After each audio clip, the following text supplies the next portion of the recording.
യേശുക്രിസ്തുവിൽ പ്രിയ സഹോദരങ്ങളെ, ഞാൻ ഇന്ന് നിങ്ങളുമായി പങ്കുവയ്ക്കാൻ ആഗ്രഹിക്കുന്നത് പരിശുദ്ധ കുർബാന സ്വീകരണത്തെക്കുറിച്ചാണ്. അപ്പോൾ ഈ വീഡിയോ കാണുന്ന പ്രിയ സഹോദരങ്ങൾ, ഈ പങ്കുവെപ്പിൽ താല്പര്യമുള്ളവരാണെങ്കിൽ ഈ വീഡിയോ നിങ്ങളുടെ മറ്റു സഹോദരങ്ങൾക്കും കൂടി ഷെയർ ചെയ്തു കൊടുക്കണമെന്ന് അഭ്യർത്ഥിക്കുന്നു. കാരണം മറ്റുള്ളവരും ഈ അനുഭവത്തിലേക്ക് കടന്നു വരുന്നത് എപ്പോഴും നല്ലതായിരിക്കുമല്ലോ. അപ്പോൾ വിഷയത്തിലേക്ക് നമുക്ക് കടക്കാം. നാം എല്ലാവരും പരിശുദ്ധ കുർബാനയ്ക്ക് ദേവാലയത്തിൽ എത്രയും തിടുക്കത്തിൽ എത്തുന്നവരും ഭക്ത്യാദരപൂർവം കുർബാനയിൽ ഭാഗവാക്കാകുന്നവരും അതിവിശുദ്ധമായി അതിനെ പരിശുദ്ധ കുർബാനയെ പൂജിക്കുന്നവരുമാണ്. നമ്മൾക്ക് ഒരു ലക്ഷ്യമുണ്ട്.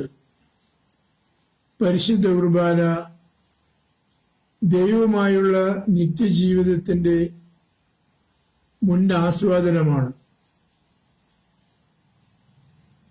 ആയതുകൊണ്ട് ആ പ്രത്യാശയോടുകൂടിയാണ് നാം പരിശുദ്ധ കുർബാനയെ സമീപിക്കുന്നത്. ഈ പരിശുദ്ധ കുർബാന ദൈവ പ്രസാദവരത്തിന്റെയും കൃപാവരത്തിന്റെയും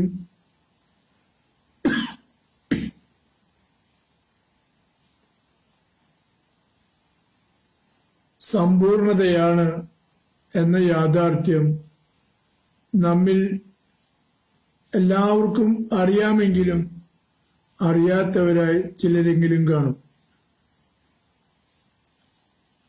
അപ്പോ കൃപാവരത്തിന്റെ സമ്പൂർണതയായ പരിശുദ്ധ കുർബാന കർത്താവിന്റെ തിരുശരീര രക്തങ്ങളാണെന്ന യാഥാർത്ഥ്യം നമുക്കെല്ലാവർക്കും അറിയാം.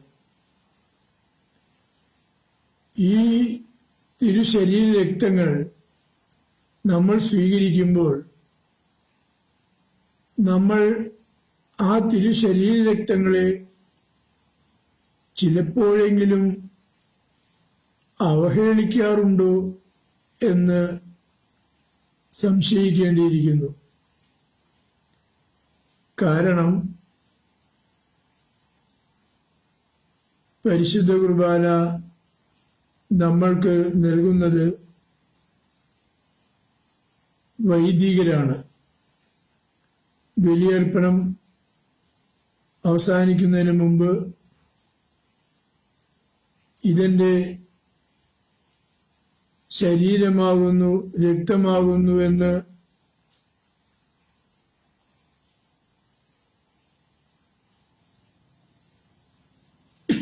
ഏറ്റുപറഞ്ഞതിന് ശേഷം ഇത് നിത്യജീവൻ നൽകുന്ന നിത്യജീവന്റെ അപ്പമാകുന്നുവെന്ന് പ്രസ്താവിച്ചതിന് ശേഷം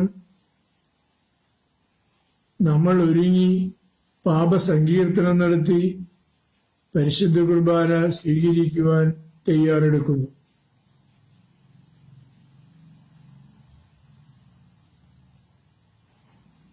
ഈ നിത്യജീവന്റെ അച്ചാരം, ഈ ദൈവകൃപാവരത്തിന്റെ പൂർണ്ണത അതിൻ്റെതായ പരിശുദ്ധിയോടും ബഹുമതിയോടും കൂടിയാണോ നാം പലപ്പോഴും സ്വീകരിക്കുന്നത് എന്ന് ചിന്തിക്കണം. കാരണം നാം പലപ്പോഴും അറിവില്ലായ്മ കൊണ്ടാകാം, അല്ലെങ്കിൽ ഇതിലിപ്പോ എന്തിരിക്കുന്നു, ഇങ്ങനെയൊക്കെ മതി എന്ന് നിലച്ചിട്ടാകാം. എന്തൊക്കെയാണെങ്കിലും പരിശുദ്ധ കുർബാനയോട് നമ്മൾക്കുള്ള സമീപനം പലപ്പോഴും വേദനാജനകമാണ്.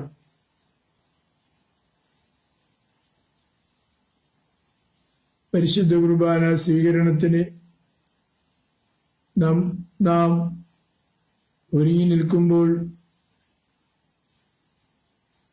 നമ്മുടെ ഉള്ളംകരത്തിലേക്ക് വെച്ചു നീട്ടുന്ന പരിശുദ്ധ കുർബാനയെ നമ്മൾ ഉള്ളംകരത്തിൽ വാങ്ങി നമ്മുടെ നാവിലേക്ക് എടുത്തു വെക്കുമ്പോൾ എല്ലാം നമ്മുടെ മനോഭാവം, നമ്മുടെ ആന്തരിക ചിന്തകൾ, ആന്തരിക വ്യാപാരങ്ങൾ എന്തൊക്കെയാണെന്നൊന്ന് ചിന്തിക്കണം. പലരും ദേവാലയത്തിലായിരിക്കില്ല. പലപ്പോഴും എന്റെ അരികിലേക്ക് എഴുന്നള്ളി വരുന്ന ക്രിസ്തുവിന്റെ ശരീരം വഹിക്കുന്ന ക്രിസ്തുവിനെ അതേ പൂർണ്ണ ബോധ്യത്തോടെ സ്വീകരിക്കുവാൻ നമ്മൾ വിട്ടുപോകുന്നു.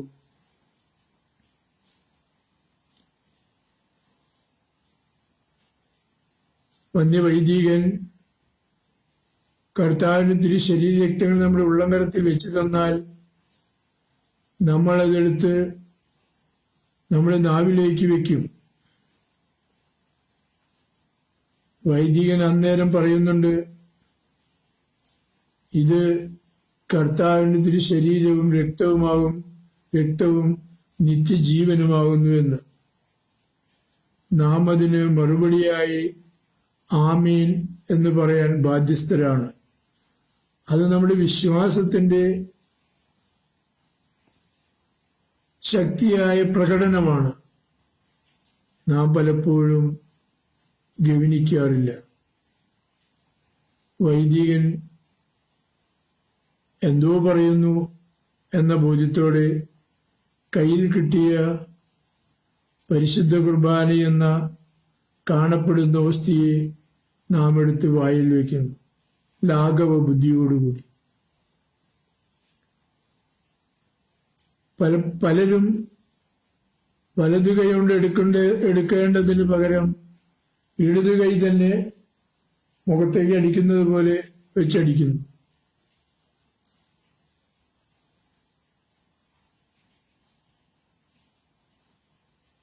ഇത് ഒരു അവഹേളനമല്ലേ എന്ന് എപ്പോഴെങ്കിലും നാം ചിന്തിച്ചിട്ടുണ്ടോ? ഇല്ല എന്നാണ് യാഥാർത്ഥ്യം.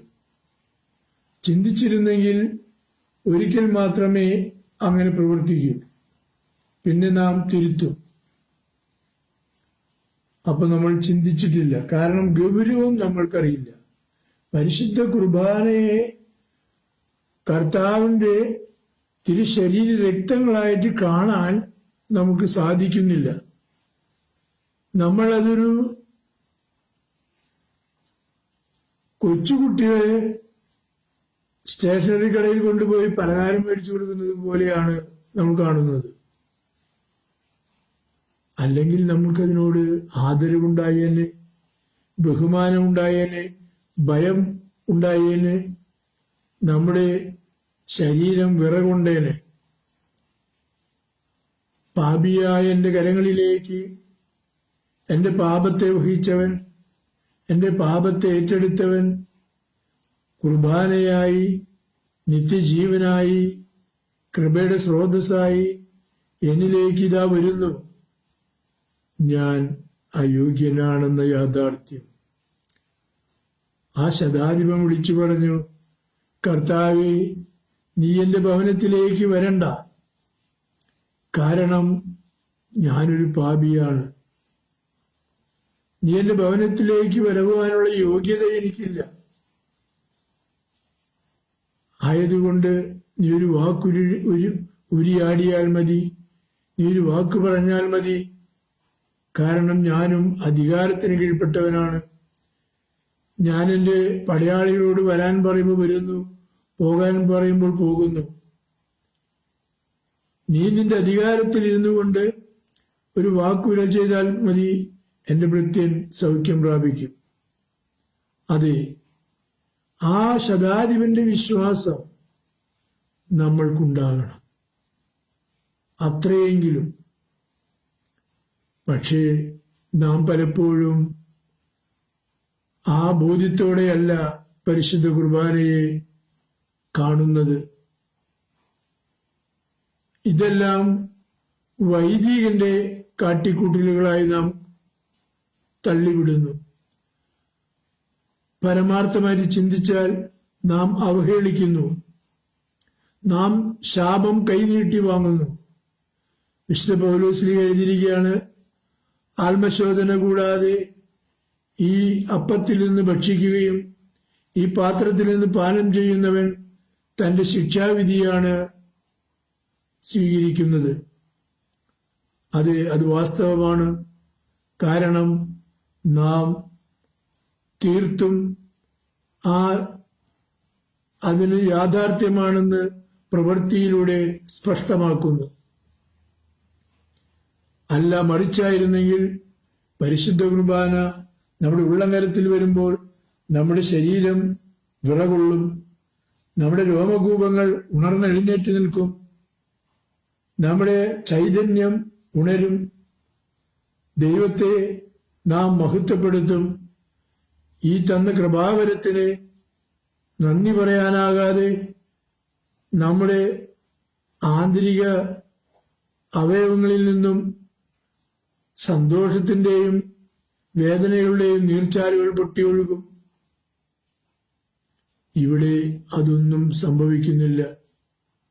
കാരണം നാം പരിശുദ്ധ കുർബാനയെ യഥാർത്ഥത്തിൽ അവഹേളിക്കുകയാണ്. കയ്യിൽ കിട്ടിയ പരിശുദ്ധ കുർബാന എടുത്തോ അല്ലെങ്കിൽ ആ കൈകൊണ്ട് തന്നെയോ സ്വീകരിച്ചു കഴിഞ്ഞിട്ട് നാം ഒരിക്കലും നമ്മുടെ ഉള്ളംകൈയിൽ നോക്കാറില്ല, ദൈവത്തിന് നന്ദി പറയാറില്ല. ഈ പരിശുദ്ധ കുർബാനയുടെ അംശങ്ങൾ നമ്മുടെ കയ്യിൽ ഇനിയും പറ്റിപ്പിടിച്ചിരിപ്പുണ്ടോ എന്ന് ചിന്തിക്കാറില്ല. പലപ്പോഴും നമ്മുടെ ഉള്ളംകൈയിൽ പരിശുദ്ധ കുർബാനയുടെ അംശങ്ങൾ അടർന്നു വീണിട്ടുണ്ടായിരിക്കും. ആ കെടുക്കുന്ന തരികൾ വളരെ കൊച്ചാണെങ്കിലും അത് കർത്താവിന്റെ ശരീരരക്തങ്ങളാണ് എന്ന ബോധ്യം നമുക്കില്ല. അതുകൊണ്ടാണ് നമ്മൾ ഉള്ളം കൈ നോക്കാത്തത്.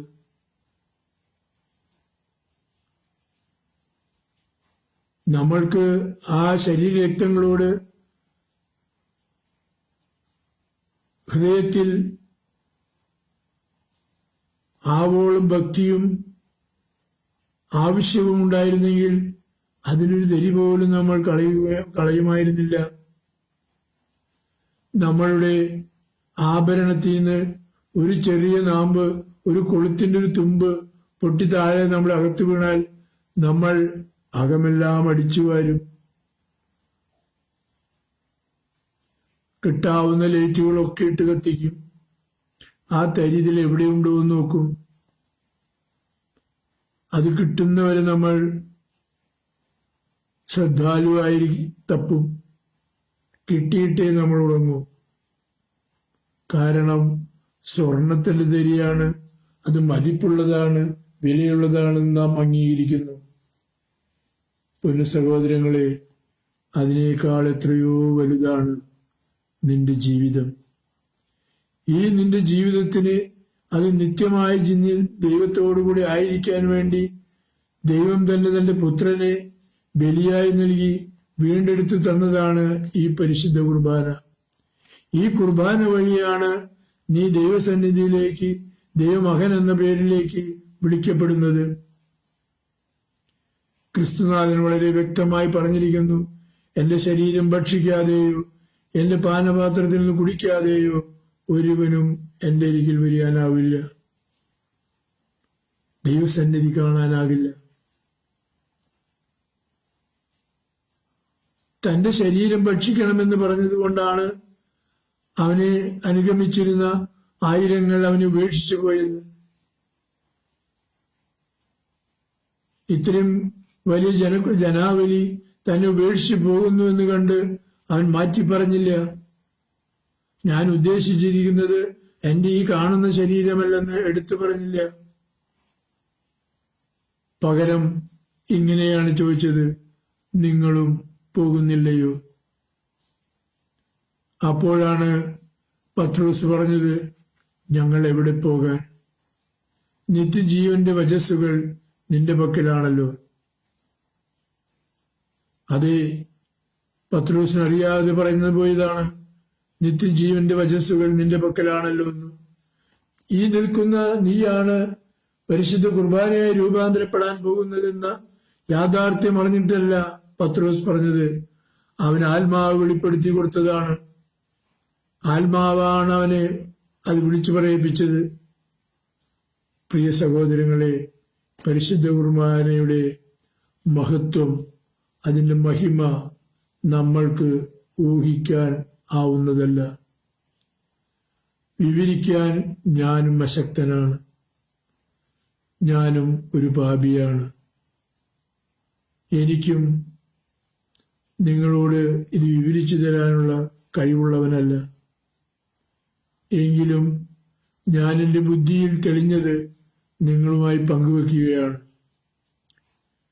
ഉള്ളം കൈയിൽ പരിശുദ്ധ കുർബാനയുടെ അംശങ്ങൾ വീണിട്ടുണ്ടെങ്കിൽ നാം അത് സൂക്ഷ്മപൂർവം എടുത്ത് നമ്മുടെ നാവിൽ ചേർക്കേണ്ടതാണ്. ഒരു തരി പോലും നഷ്ടപ്പെടാതെ പരിപാവനമായ നിത്യജീവൻ നാം കാത്തു സൂക്ഷിക്കാൻ ബാധ്യസ്ഥരാണ്. നമ്മളതിന് തുനിയാറില്ല. ആദ്യകാലഘട്ടങ്ങളിൽ പരിശുദ്ധ കുർബാന നാവിലാണ് സ്വീകരിച്ചിരുന്നത്. അന്നേരം അംശങ്ങളൊന്നും ഒഴിഞ്ഞു പോകാൻ സാധ്യതയില്ലായിരുന്നു. ഇപ്പോഴാണത് കൈവെള്ളയിലായത്.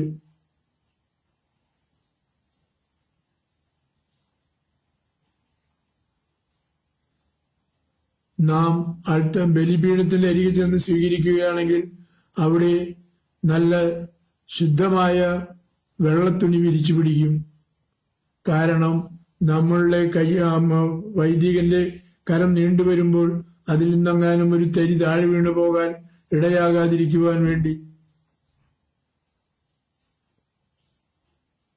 അത്രമാത്രം ബഹുമാന്യമാർന്നതാണ് ഈ പരിശുദ്ധ കുർബാന. ഇതാണ് ദൈവത്തിന്റെ കൃപാവരം. ഇതാണ് നിത്യജീവന്റെ അച്ചാരം. ആ ബോധ്യത്തോടെ വേണം നാം അത് സ്വീകരിക്കുവാൻ. അല്ലാത്ത പക്ഷം നാം അവനെ അവഹേളിക്കുകയാണ്. പ്രിയരെ, ഈ യാഥാർത്ഥ്യം ഉൾക്കൊണ്ടുകൊണ്ട്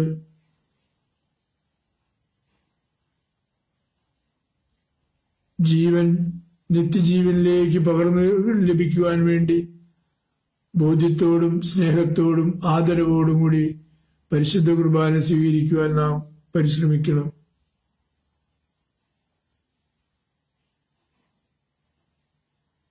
അലംഭാവത്തോടെ വിശുദ്ധ കുർബാനയിൽ ഭാഗവാക്കാകുകയും ഉദാസീനതയോടെ വിശുദ്ധ ബലി അർപ്പിക്കുകയും വൈരാഗ്യവും വെറുപ്പും ഹൃദയത്തിൽ വെച്ചുകൊണ്ട് ബലിപീഠത്തിൽ കാഴ്ചയർപ്പിക്കുകയും ചെയ്യുന്നവൻ ശാപത്തിന്റെ ഫലമാണ് കൊയ്യുന്നത്.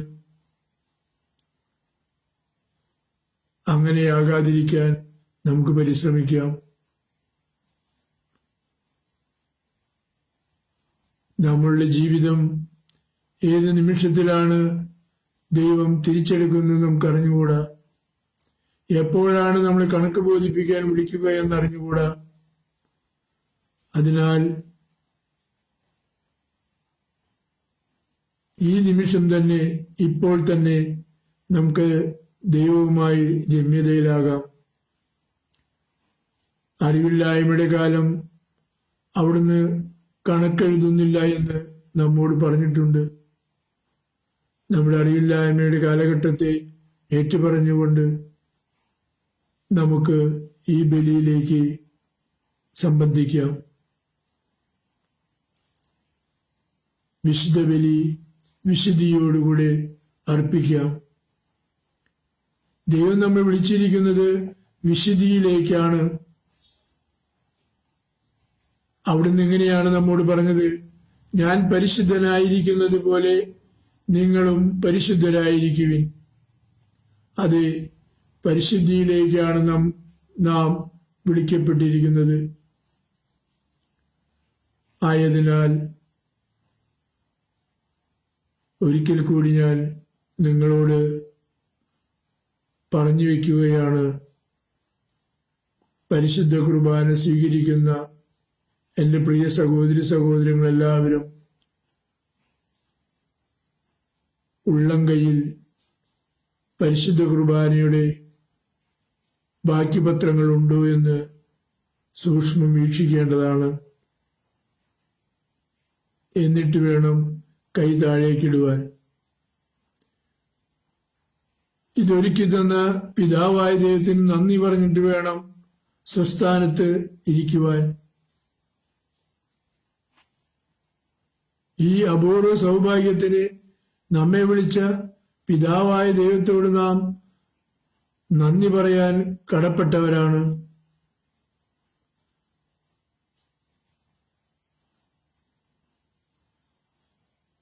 അപ്പോൾ ഒരിക്കൽ കൂടി നമുക്ക് പ്രാർത്ഥിക്കാം. പരിശുദ്ധ കുർബാന നാവിൽ നൽകപ്പെടുവാൻ വേണ്ടുന്ന ചിന്തകൾ പരിശുദ്ധ പിതാക്കന്മാരിൽ ഉണർന്നു വരുവാനായി പരിശുദ്ധാത്മാവിനോട് നമുക്ക് പ്രാർത്ഥിക്കാം.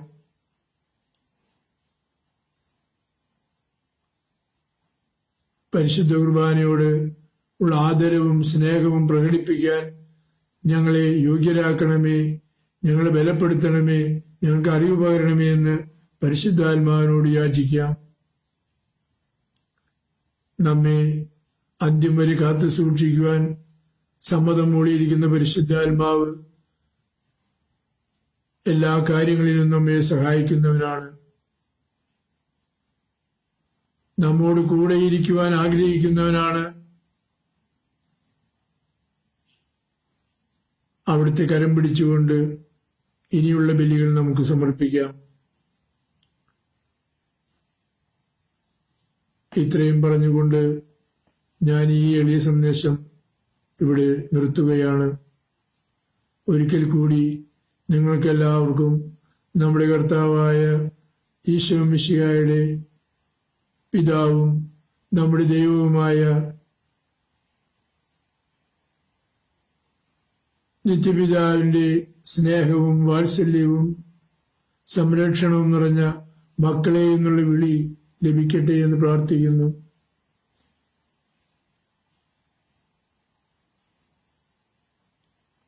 പിതാവും പുത്രനും പരിശുദ്ധാത്മാവുമായ